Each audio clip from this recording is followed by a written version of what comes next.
back. WNST, Towson, Baltimore, and Baltimore Positive. Positively a great week for baseball here.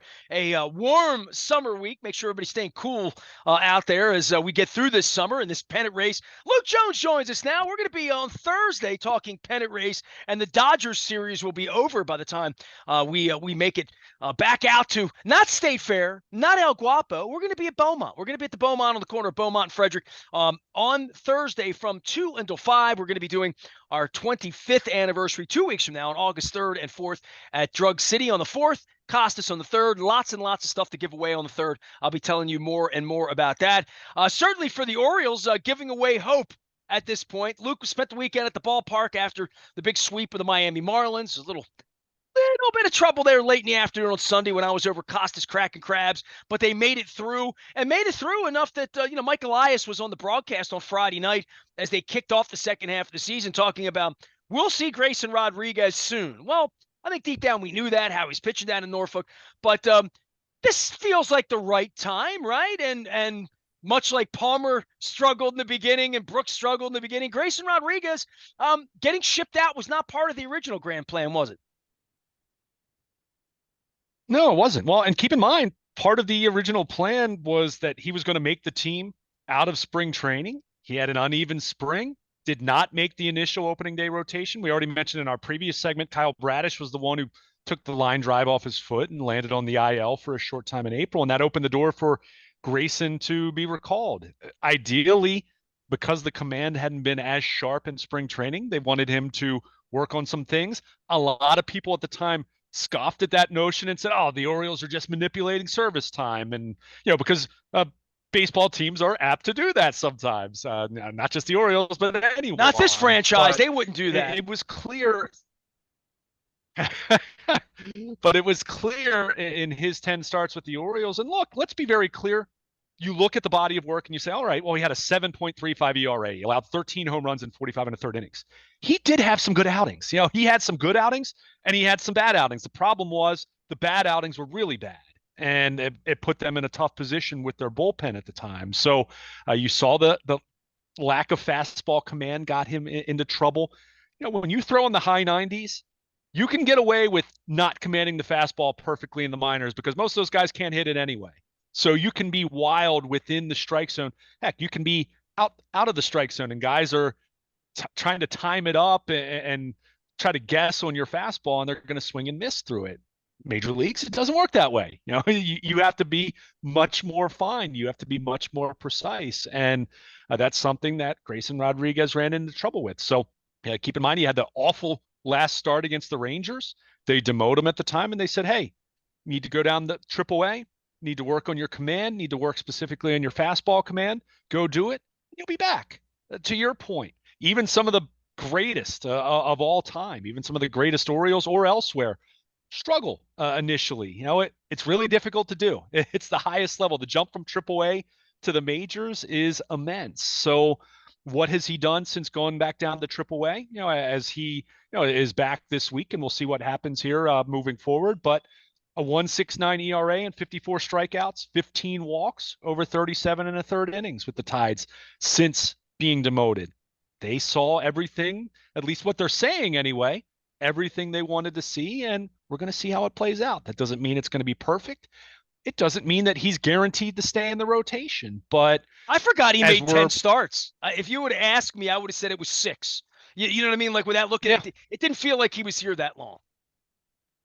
It's a long season, right? I mean, he was up in early April and he was back down before Memorial Day. So, I mean, that was roughly a third of the season. So, you look at it and you say, well, we're 2 weeks from the trade deadline, roughly, give or take a few days, depending on when anyone's listening to this. And you're trying to weigh what you can do. Certainly doing better than Cole Irvin as your number 5 starter. That's the immediate hope right here, right? I mean, he wasn't giving them much in that role. If he can be a nice long man out of the bullpen for them, then great. You've I don't know if it fortifies your bullpen, but you at least have more length out there from someone with some experience. Well, you'd like to think you've upgraded the ceiling of the rotation too, because this is your number one. This is your Jim Palmer.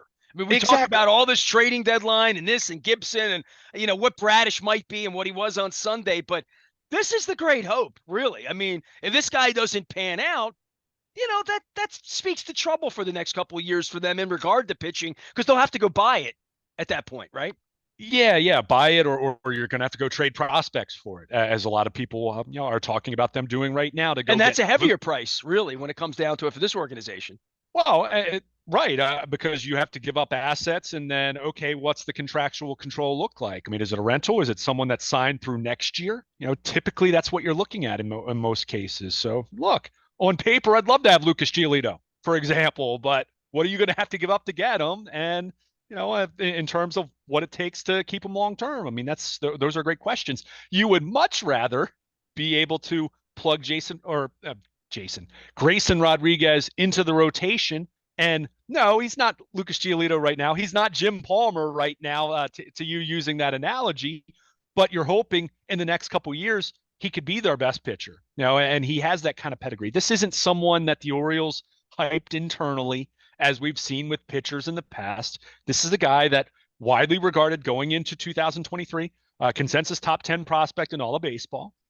And over the last 2 years, the consensus, I'd say consensus, consider the best right-handed starting pitching prospect in baseball over the last couple of years. We know last year took a toll on him. I think at this point now, with hindsight and looking at the injury, he missed 3 months last year with that lat strain. I don't think it's a case of him not being healthy earlier in the year, but I do think that time missed was that harmed his development some. He was on such a swift path to being in the majors last June, and he lost half a season then. I think that takes a toll on you sometimes, mentally as much as physically, and maybe it did throw his mechanics off a little bit, but he's done everything they could have asked since going back to Norfolk. He's pitched well, specifically his last 2 full outings for the Tides. He was really good. And I think at this point in time now, you bring him back. It doesn't mean that these next couple weeks are everything as it pertains to him and how Mike Elias proceeds with the trade deadline. But you do want to see, at the very least, can this guy show like he belongs as one of their most consistent top 5 starters where you kind of expect him to be in the rotation the rest of the year. Now, I think it's also worth mentioning, and this is something the Orioles haven't talked about a lot because they're not going to broadcast this, but we also have to keep in mind what is the reality for him with his innings and his workload this year. I don't think the Orioles are a team that look at innings limits in terms of like some kind of gospel where, okay, this guy cannot dare pitch one more inning than X for the 2023 season. However, you look at last year because he missed those 3 months, so it's hard to gauge in that way. You look at what his workload was in 2021. He had no 2020 season other than working out in Bowie. So you're trying to figure out, okay, how many innings does he have for them the rest of the year? And I think he still has plenty, let's be clear, but I don't think it's a case where there aren't any reins whatsoever on him either. So that's where you slot him into the 5th spot in the rotation. Might you periodically skip him a couple times here and there with off days and things of that nature down the stretch? Might you do what the Orioles did with Tyler Wells last year, which was shorten him up?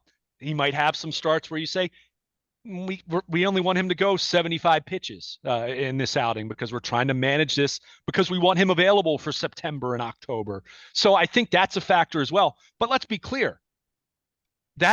He has to pitch well for that to even be a factor. If he doesn't pitch well, then it's a moot point, right? And then you're talking about him, going back to the minors, or maybe he's in the bullpen for the rest of the year, something along those lines. And I'm not saying that's what I expect. I'm just saying he has to pitch well for that part of the conversation to come into play. So that's part of this. And I think that's another factor here as Mike Elias is weighing what to do between now and the trade deadline in terms of opportunities to try to fortify this club. But let's not misconstrue.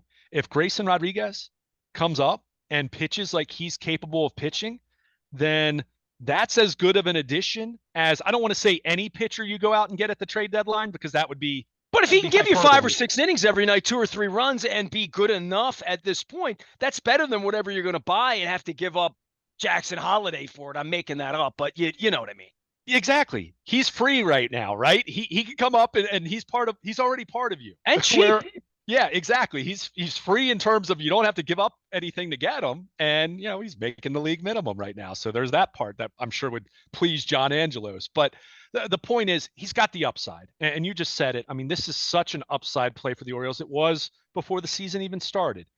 I love what Kyle Bradish has done. I love what Tyler Wells has done. But Grayson Rodriguez, from a talent standpoint, is easily the most talented pitcher they have in their organization. Now, that does not mean that that's going to come to fruition for the rest of 2023. But as you have a couple weeks to go with the trade deadline and you're weighing what you might potentially do or what you might not do at the trade deadline, you certainly need to get him back up here and pitching, seeing how he fares, not just against, not just in this first start, but as moving forward here, the next few starts. And you're hoping that he made the adjustments because we saw the flashes. As much as the fastball command was an issue, the secondary stuff played for the most part. It did. It's just he got into some bad counts and the pitch efficiency wasn't there. And then, he'd throw a 98-mile-per-hour fastball that he didn't know exactly where it was going, and it was wild within the zone, and then he'd get hammered. So if he's made that adjustment, then I think he's got a chance to pitch really well for them. And let's remember, as we've given some love here because of what Kyle Bradish did against the Marlins, what Dean Kramer did Friday night, keep in mind how much those guys struggled. I mean, Dean Kramer 2 years ago, the way he struggled, immense. He had a 7 whatever it was, 7-something ERA, like Grayson Rodriguez did earlier this year. Bradish struggled the first half of last year, but we saw the Orioles, what those guys, they go down, make some adjustments. We saw patience, and then both of those individuals pitched so well for them over the final 2 months last year, and we've seen it, for the most part this year. Kramer a little less consistent, but patience is different though when you're in a pennant race though. It's going to be different this year for them. It was the first time around when they shipped him out, right? This isn't good enough. You got to go back. Right? It was, but in fairness, let's also and look, they weren't 20 plus games over 500, but they were in a wild card race last year. I mean, go look at where they were. People may not have believed that they were going to make it, but they were in it. They were playing big games last year. So you're hoping that Grayson Rodriguez follows a similar path to a Kyle Bradish, a Dean Kramer. Only the difference is he has the upside to be even better than those individuals. Not saying that's going to happen this year. In fact, I'd bet on it not happening this year to that degree. But from a long-term standpoint, yeah, this is the guy that you're hoping is going to be your ace because that's a heck of a lot better than having to go out and get one, So we'll see how it plays out. And I think at the very least, he can give them a really nice lift here down the stretch and absolutely be in play to, someone that, who knows, could pitch for them in October and do some really exciting things for them. By the time people hear this, he's going to have pitched on a Monday night against the Dodgers. We'll have, all the results. But the big picture of the next 2 weeks for Elias, let's drill down on needs and wants. And if Rodriguez is the next 2 starts, you feel differently about him. But where are the targets? Where are the starting pitching targets? I saw somebody put out on Facebook the kid from the Brewers who has 1 year left. I'm like, they're in a pennant race. You better be dealing from the bottom of the deck, right? And I don't even mean the Padres, right? I mean, who might be out of it, but certainly talked last week at the All-Star game like they're in it. You're trying to identify bad teams with good pitchers. Hard to do. And then trying to make it work and trying to beat other teams to it and having the prospects there. The Orioles have not been that team. They have not been that team since Andrew Miller. It's been a decade, right? Since they've been in this position to fortify, right? It's a whole different way of looking at it, especially when you have this deep depth in the organization and you feel like this halo of the next 3 to 5 years is going to be grand, that you don't want to give away the farm for an Andrew Miller. But where are you 2 weeks from now on what would feel like a good acquisition versus a bad acquisition? I don't mean giving away minor if they deal DL Hall, whatever they do, right? But I'm talking about what makes this team better. Who is the Andrew Miller? Who is the starting pitcher that's going to come in here? Yeah, I mean, that's what's so tough now, Nestor. I mean, I feel, and I don't just say this personally, I think a lot of people look at this. It's tough to recalibrate because now you have 3 wild cards in each league. And look, you start at the top with, the Angels, there's so much talk. Are they going to deal Ohtani or not? And ownership says they don't want to. But then, they blew a game on Sunday Night Baseball that was just a backbreaker for them against the Astros. They give up, 4 or 5 runs in the 9th inning and they lose. I mean, so you have those teams. I mean, look at the Padres. I mean, Blake Snell could be available. I mean, you're talking about a rental. I mean, that would be yeah. Would someone like that make the Orioles rotation better? Yeah, but what are you having to give up to do that? So that's where it's just so well, more difficult. than the second place team would, right? I mean, there's going to be some competition, and there are other teams that feel a lot more desperate to pick up a pitcher than maybe the Orioles do at this point. The Orioles don't feel desperate to me. Yeah, I mean, I would still very much, and again, I've said this, I've alluded to this for a while, but I feel, Sunday kind of brought it into focus, so to speak. And that sounds silly saying that because, I'm the first guy that's like, hey, small samples, don't fall into narratives. Use the. Are you saying between my third and fourth crab at Costas when they blew a 5-0 lead and they almost lost the baseball game, that made you, Mike Elias, nervous that I got to make a deal here? Were you on that? I mean, look, I'm not saying it has to be Josh Hader. I don't think it has to be Josh Hader. It doesn't have to be that reliever. But can you add another reliever where it's someone you feel really good about pitching high leverage for you? Someone that's coming in the 7th or 8th inning in a 1-run game. Someone that's saying, hey, Yennier Cano is not available tonight, but we have Felix Bautista. We need someone to pitch the 8th inning in a 1-run game to get us to Bautista in the 9th. Can you go out and get that guy? And look, I don't have every team's second or third best reliever memorized by heart. Well, Josh Hader could do that. I mean, he could, but again, how much are you going to have to give up to get someone like that? And, again, a rental compared to, can you get someone that has an extra year of club control, someone that you acquire that you also have next year? To me, that's that would be the ideal sweet spot for the Orioles, because you're going to have to give up something, right? I mean, you're going to have to give up Joey Ortiz, Connor Norby, not their best prospects, but prospects that are in their system. You're going to have to give up something to get something. Let's be clear about that. You're not just going to try to swindle someone. I mean, you love what you can, but that's not how it generally works. So, but if you can add another bullpen arm to this, to what they already have, I think that makes Brian Baker better. I think that makes Danny Coulomb better, who can truly move back into a situational lefty kind of role, which I think he's been really good when he's been in that role.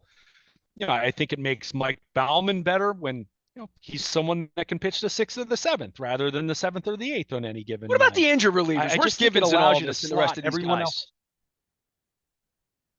Honestly, at this point, Michael Gibbons is on the 60-day IL. Means, look, I think Means has a very reasonable chance to pitch for them this year. Now, what does that look like? Is that going to be a case where, and we've talked so much about Grayson Rodriguez, could John Means be starting games for them in September? I mean, hypothetically, could he? Sure. Are you expecting that? I think that's tough to expect that. I think that's tough to say John Means, who hasn't pitched competitively since Tommy John surgery back in April of last year, to come in and he's going to pitch in a pennant race. Now, I think what's interesting, though, is could you slot him into some kind of role where maybe he does what he did for the Orioles in the beginning, which was, he was kind of a 2-inning reliever back in 2019, early in the year, before they kind of said, hey, he's one of our best starters. And then they said, hey, he's our best starter.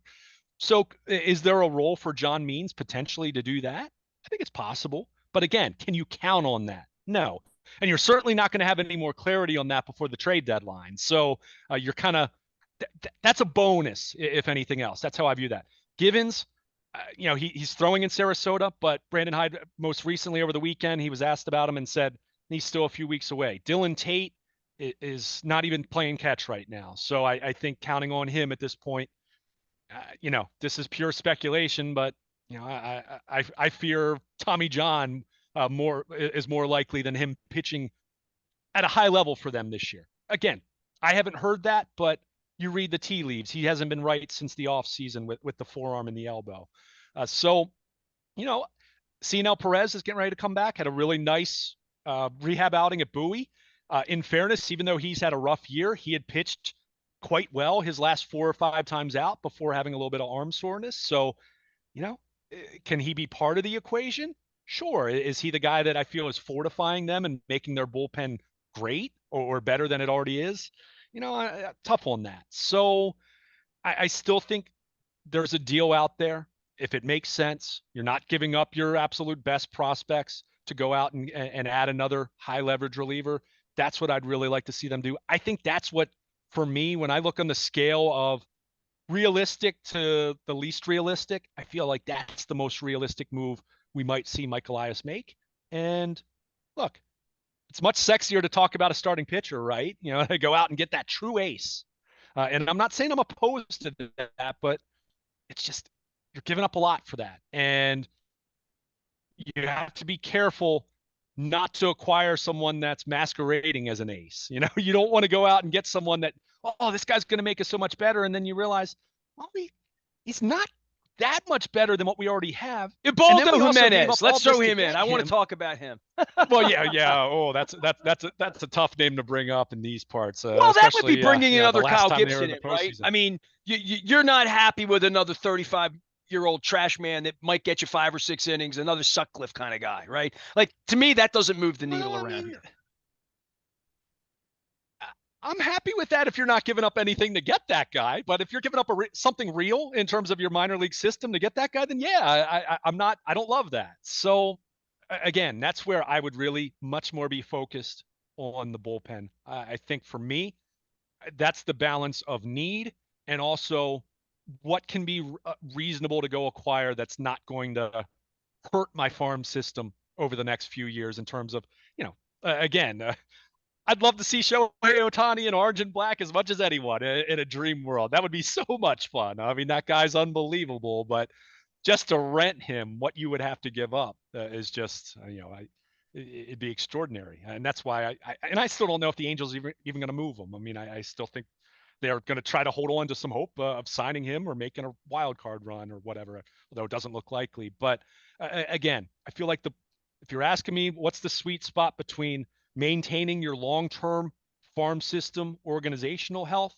and improving your odds for this October, I do think it's bullpen help. Now, again, who are the teams that are going to sell? Because it's so tough because, you look at the standings, you look at the standings as we're in the middle of July, you have some teams that look like, they should consider themselves out of it. And well, they're not in terms of the wild card standings. You look at a team that, look at, I just mentioned the Angels. The Mariners are 500.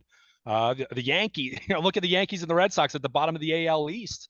They've got to pass multiple teams to get back into a wild card spot. But in terms of games out, it's not unrealistic. So, you look at those kinds of teams and say, are you going to be a buyer? Are you going to be a seller? Or are you just going to stand pat? So it's where it's so tough to gauge this. And that's part of the challenge for Mike Elias. He hasn't been in this position. Even last year, he was selling at the trade deadline.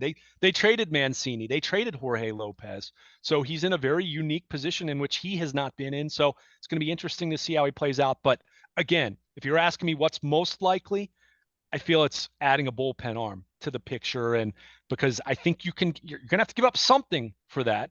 You're not going to get that for free or just for spare parts, but you're not going to have to give up one of your very best prospects in order to land a bullpen arm that I think you can kind of slot in there into that, third best reliever behind Batista and Cano.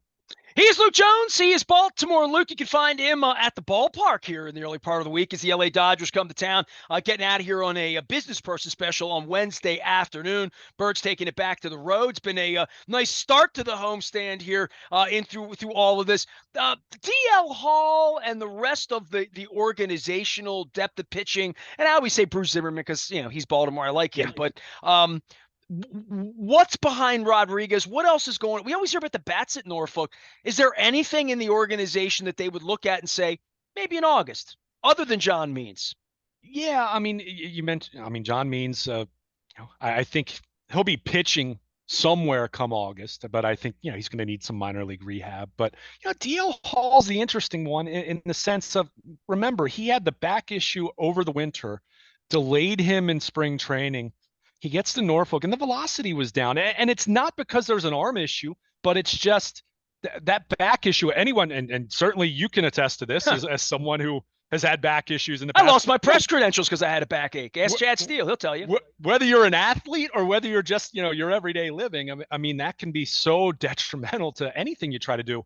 But they got to the point at Norfolk where his velocity wasn't great, and he wasn't strong enough. They sent him to Norfolk, or they sent him to Sarasota just to kind of get on a strength program. Now, they've been very quiet about that, and we'll see how this plays out in the coming weeks. Could DL Hall factor into their bullpen late in the year? I think it's possible. I mean, we saw that last year. He pitched out of the pen in September and did some nice things for them last year. So, you asked me at AAA, who at AAA? I mean, look, I'm not saying that there aren't a couple guys here or there that couldn't come up and give them some decent innings here or there, but is there a difference maker? Is there someone that's knocking on the door loudly at AAA saying, I'm ready for an opportunity to be a really serious piece to what the Orioles are doing at the major league level on the pitching side? I think that would be ambitious. Well, Cano wasn't that guy 90 days ago, right?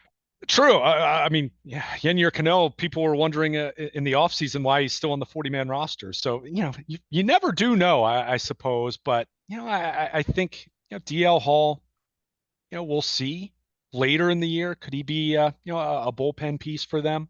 On the position player side, I already mentioned, I mean, Heston Kjerstad is at AAA. He's been one of the great stories in the organization over the last year. I mean, you think about what happened to him after he was drafted, and he has myocarditis with the heart issue, and had the bad hamstring issue to start spring training last year. So he's been through a lot, but he's raked. All he's done is rake this year. Could he be a factor for them later this year? Well, probably depends on the health of the roster, right? I mean, we've talked about that. And Cedric Mullins, goes down with some quad tightness over the weekend, although it seems like a day-to-day situation. And Colton Cowser was playing center field over the weekend. So you never truly know, but that's where I keep coming back to the pitching, and the bullpen, if you can add another bullpen piece, because there are guys at AAA, but I think we've seen those guys. It's been Logan Gillespie. We saw Edward Bizardo on Sunday, and that did not go well. So that's not to say that those guys won't get another chance at some point, but there isn't that one guy that you just say, wow, they've got to get him in the major leagues. Grayson Rodriguez is that guy. We're going to see that hopefully see how that works out with the rotation again. So we'll see how it plays out. You never know. There's secret sauce to this, right? I mean, in fairness. Well, you've allegedly added 12 to 15 innings a week by bringing Rodriguez up, right? That you fortified. There should be 12 to 14 innings this week and next week and the week after, that by the end of the month, you'd say, well, he's going to pitch 40 more innings here, at some point. And if he's going to do it here or do it at Norfolk, let's have him do it here and see if he can win 4 out of 5 ball games. Let's see if he can give us a chance to win, because if you do that, you wake up on July 31st feeling differently than you did last week at the All-Star break about the rotation. Yeah, no question about it. I mean, that's the thing. I mean, he's tossed at this point, that going into this return and pitching against the Dodgers and everything that played out there, but 86 and 2/3 innings between Baltimore and Norfolk. His career high in innings 2 years ago, which keep in mind he was hurt last year, but he had 103 innings. So, he's 16 innings off of what his career high is in professional baseball. So, he's got innings, but you might have to manage it a little bit. But if you think he's ready, if you think he's made the adjustments that you wanted him to make back in June, when you sent him down at Memorial Day weekend, then by all means, bring him up and see what it looks like. And if it doesn't look great, then, well, you can send him back down, and then you're no worse off than you were a week ago. But you want to see. Then you're much more desperate to make a deal if you're Elias. Yeah, and it's tough. I mean, it's only a 2 week. We're only going to be talking about a few starts that he makes between now and the trade deadline. I mean, that's how we're only 2 weeks. Well, these are really important starts in that case, right? Well, they are, but you don't want to. I guess my point is you don't want to make too much out of it, good or bad, right? But so you think if he looks really good for 3 starts, that Elias would still go out to try to get a starter? You think? I think you're exploring. You should be exploring every avenue in the same way Eric DaCosta, with the Ravens. How many times have we seen the Ravens sign a player at a position where you say, well, like last year is perfect. They drafted Kyle Hamilton after they had already signed Marcus Williams. He was the best player on the board. That That was the player he identified at that point, that moment in time, and saying, that guy can make us better, even if that's not our biggest need right now. So, being a little wishy-washy in saying that, but the point is, Grayson Rodriguez is already here. Hypothetical pitcher you go out and get at the trade deadline. One, how much is it going to cost to get him? Two, is he available? Three, is he going to acclimate? Four, what kind of impact is he actually going to make for you? Because everyone loves the story of Justin Verlander going to the Astros, Randy Johnson being traded way back when going to the Astros. Oh, it's a great press conference when you make the trade, right? No, I'm not even talking about I mean, yes, that's part of it. I'm talking about the guys that actually go out and, they're acquired and they help your team win a World Series. For every guy like that, how many guys are acquired? And even if they perform well, that team still doesn't win the World Series. Or even worse, sometimes those guys are acquired and they're really underwhelming. We've seen stars even be acquired and aren't great for somewhere else they go. Well, there's a lot of pressure when you're coming into a pennant race when you stunk for 3 months and now you have to come in and get the ball and everybody's looking at you and you're the new guy. Yeah. And you might be coming with a $20 million contract, into a place where all these young guys don't have any money. There's something about messing with the chemistry, with this team specifically. I don't know. That's why I begin at the beginning and say I'm not of the mindset that they have to make a deal and that it has to be impactful, that they've been pretty good as it is. Yeah, that's totally fair. And let me be clear, when I keep saying to explore every avenue, if it turns out that the right deal never materializes for them, I'm okay with that. Again, I'd love to see another bullpen arm. That's what I'd really like to see for them, because I think that's the middle ground here, where not having to trade Jackson Holiday, you're not having to trade Heston Kjerstad for that. But it's someone that I think can impact them, even if it's just a rental piece and you're not giving up quite as much there. You're giving up something, but it's not dramatic. It's not changing the long-term outlook of your farm system in the way that if you dealt Jackson Holiday for Shohei Ohtani, it'd be great to have him for right now, but then when he leaves as a free agent, then, well, you don't have Jackson Holiday for the next 6 years or 7 years, whatever it is. So, but yeah, that's the thing with where they are right now. And look, there's going to be shuffling that goes on, and they're going to have a roster decision they're going to have to make here at some point, because they're not going to be able to continue to go with 14 position players and 12 pitchers. And it's going to be tough to decide how that's going to work out if everyone stays healthy. And, Mullins, getting banged up over the weekend, assuming he's going to be fine in the next couple of days. Hicks hasn't been right either, right? Yeah, I mean, he had some lower back soreness, but if everyone's healthy, is Ryan Mountcastle going to be on this roster because he hits left-handed pitching as a first baseman that you platoon with Ryan O'Hearn, who has absolutely outplayed Mountcastle this year? Or does Mountcastle get optioned for the time being? He's got options remaining. He's got a 265 on base percentage. I mean, he's not on. Go down to Norfolk and figure it out, young man. Yeah, whether it's that, whether it's I wouldn't want to see them do this, but I wouldn't be shocked to see it happen for the time being. Could Colton Cowser go back to AAA for the time being? Maybe. I'd like to see him play, because you called him up and he did everything you want him to do at Norfolk.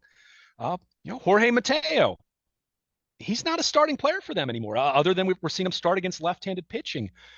We've seen Gunnar Henderson play a lot of shortstop and even play shortstop well.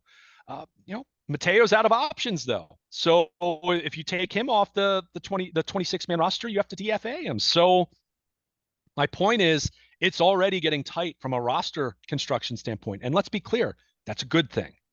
You want to have options. You want to have tough decisions to make. Talk about this with the Ravens at the end of August every summer. Who's on the 53-man roster? Can they carry that extra young corner? Can they carry that extra veteran defensive lineman that you'd like to have in your rotation? Or do you run out of space? So they're going to have some of that, and there are going to be changes. They're not going to, their roster's not going to stay what it is right now. There's going to be some fluidity, even if they don't make a trade at the trade deadline. There'll be some moving parts here and there, but it really is a case of just trying to figure out how can you get a little bit better, because they don't have to get a lot better. I mean, they can't get much better, realistically speaking, in terms of just other than just Gunnar Henderson's more experienced and continues to get better as the year goes on, just as one example. But, you're looking at this and you said it. And I agree with you, generally speaking, as much as I would like to see the right deal come into place and to add a piece. They're in pretty good shape even without that, right? So it really does speak to just how steady they've been, how relentless they've been. I mean, Saturday was such a great example of that. You fall behind early and they don't panic. They had good at bats and get back in it, and then Gunnar Henderson hits a home run and ties it up, and you win a couple innings later. I mean, it's been their formula all year, and I don't know if that's going to carry them to a World Series in 2023, but I think it has them on a really good path here, not just this year, but thinking about it long term, and that's where you look at this thing and say, yes, if you can add a piece to make yourself better, to increase your chances this year, great. But you don't want to do anything that's going to mess that up long term, because unlike talking about 2014 or certainly 2016, where it was very clear that their window was closing, this is, their window's just opening and it feels like it's wide open. So you don't want to do anything that's going to mess with that long term. So again, doesn't make for great radio because, you and I disagree and fight on things all the time and all that. But for the most part, I generally agree with you that if the right deal is there at a reasonable price, God bless, do it. But if it's not, don't force it. Don't feel that you have to do something just for the sake of doing it, because that's when teams tend to run into problems where let the Yankees go rent Shohei Ohtani for a couple of weeks, right? Yeah. Right. I mean, I'm fascinated to see what's going to happen there. I really am, because the Angels, I mean, you have to ask for the moon, and we know that teams value prospects more than ever in today's game. I mean, look at how many great especially cheap teams, especially broke teams. Yeah. Well, but smart teams also, because they truly are the best value. These guys. But Jackson Holiday means more to us than he does to the Dodgers. Yeah, sure. Yeah, I mean, does. I think Jack. When you're regarding assets and resources, our resources are limited against the Yankees or the Dodgers or the Angels or any of the bigger market. I mean, I talked to Dave Sheinin at length about this. So to promote our Maryland Crab Cake tour, we were at Coco's the other day. Dave Sheinin, longtime Washington Post. We had a brawl. We sat, me, him, and Rasig. We sat and had it all out about baseball. And I said, the real issue here is that the original sin is that it isn't equal. It's not like the NHL or the NBA or the NFL where everybody has the same amount of money, that when you have a Jackson Holiday or a Grayson Rodriguez under team control, as we say, I mean, no different than paying Lamar Jackson a lot less than you should be paying him, and he's winning a lot more games than you think in football. But in baseball, it's way different when you're going to deal a young prospect. For the Yankees to give up 3 prospects for Shohei Ohtani for the bright lights and what their organization represents, that's a whole lot different. They can deal from the bottom of the deck different than the Orioles can, or than the Reds can right now even. They can, but I will also say, again, look at how it's changed. You don't see as many of those premium, and I'm not talking prospects like, oh, he's number 56 on Baseball America's top 100 list. I'm talking those top 5 prospects in all of baseball. You're not seeing those guys moved as often as you used to. I mean, you're just not. Even the rich teams still recognize when you've got someone like that. And Jackson Holiday's, he was in the futures game. He's already he was intentionally walked at Bowie, in the tight game late just a couple days ago. It speaks to his reputation is quickly spreading in terms of what he can do. Those guys, you're just not going to see guys like that moved very often at all anymore. It's not to say they were moved all the time in the past, but teams like the Yankees would be willing to do that. I feel as time's going on, even the richest teams are recognizing, boy, that's that's all the more reason to think Ohtani's not going anywhere, because no one's going to pay a lot and the Angels aren't going to give him away. And that's the thing. It's crazy to say this because, I mean, he's the best player in baseball. I mean, he is. But is there a team that is truly going to be willing to give up what it's going to take, what the Angels are going to be willing to say, all right, our fan base is going to hate us for this because we squandered Ohtani and Trout for the last several years and we didn't win a darn thing. But so we'll take this. is a team going to give them that asking price, knowing full well that Shohei Ohtani is probably hell-bent on hitting the market because he's going to see if some team's going to pay him $50 million a year to pitch and hit. So it's just such a unique situation that, I mean, I'm just fascinated to see how it's going to play out.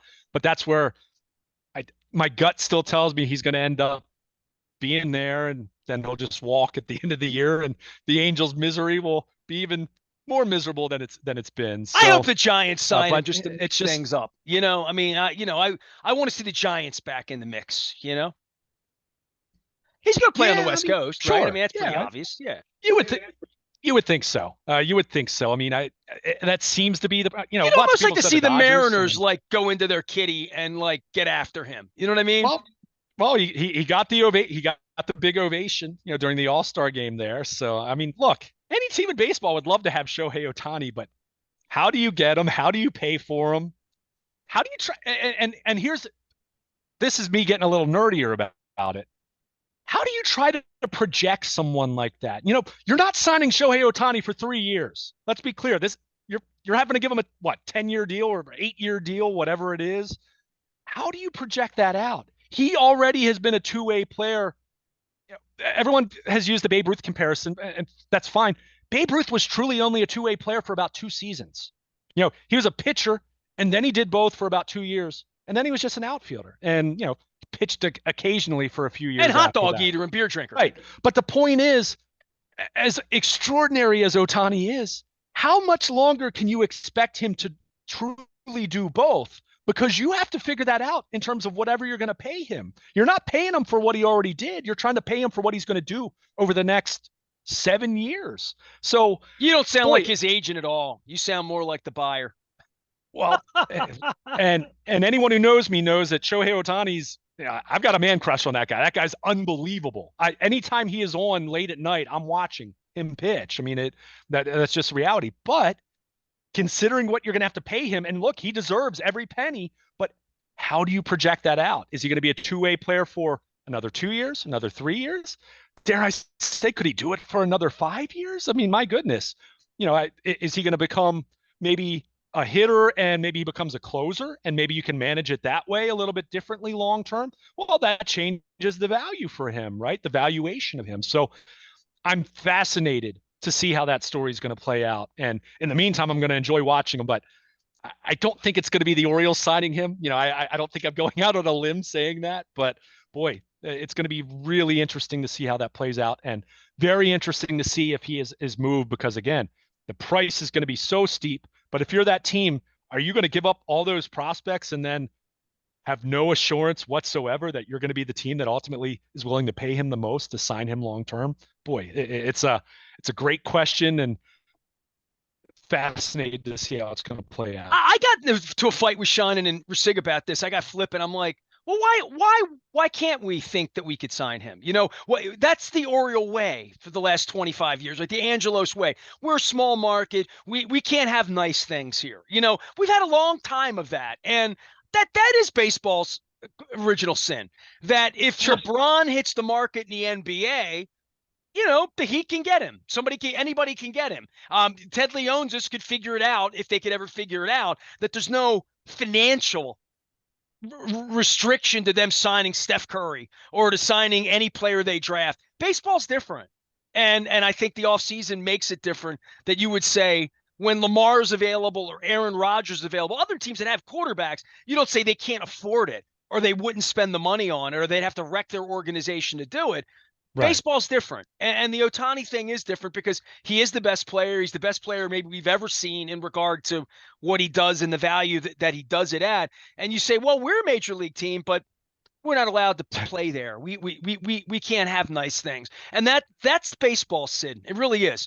That there are 20 teams that can't sign Shohei Ohtani. They can't have the best player. That's effed up. Yeah. And I mean, I will say this. I mean, not every team in the NBA is signing LeBron James because he doesn't want to go to most of those markets. But your point is well taken. And I don't disagree with you. I mean, look, when I say that the Orioles aren't going to sign Shohei Ohtani, it's not because I say I don't think they should. I just know they're not going to. And the teams that aren't even going to be in that conversation. Well, as an Oriole fan, you would then say we can't get the best player. I mean, like that Well, is that's not I mean, I guess that's not good. I I agree with you. I guess for me, it's tough to even talk about that when you didn't go sign Nathan Eovaldi this past offseason, Right. which that was a much more reasonable, that if that's not realistic, then we're not even talking. You can't even dream about Ohtani, right? So Right. I hear you. I'm not disagreeing with you on that, but until the Orioles at least show that they're going to be in that kind of market, which they weren't this past winter, which hey, they're 22 games over 500. So what do I know? They clearly knew more than me. But yeah, that's a bummer, right? I mean, you'd love to see 15 teams trying to sign Shohei Ohtani. By the way, Ohtani and his agent would love to see 15 teams trying to sign him because you can imagine what the price. I mean, we might be talking about a $60 million baseball player then. So, but yeah, it's part of the it's part of the sport. It's part of why so many people have been frustrated with the sport. And it's even though they don't have a salary cap per se, they especially the luxury tax thresholds have absolutely acted as a cap for so many of these teams. A self-induced salary cap, I guess. So, but we'll see how it plays out. Again, I don't know if Ohtani's going to be dealt at the deadline, but what a story if he's going to be. I mean, a player of that magnitude moving at the deadline would just be massive. Yeah, I tend to think he's no Deshaun Watson, but we'll find out. Luke Jones will be back talking football next week. A lot of baseball this week. He's down with the Dodgers, down with Grayson Rodriguez. You can follow all of it at Baltimore Luke, as well as at Baltimore Positive. I'm going to be doing the Maryland Crab Cake Tour this Thursday over at the Beaumont. I'm wearing my State Fair shirt. They don't have a Beaumont shirt. So I have a Guapo shirt, a State Fair shirt. I keep telling Evan, Donnie, give me a Beaumont. We don't have a Beaumont shirt. So I got to get a Beaumont hat or something to wear around here. Thursday, 2 to 5.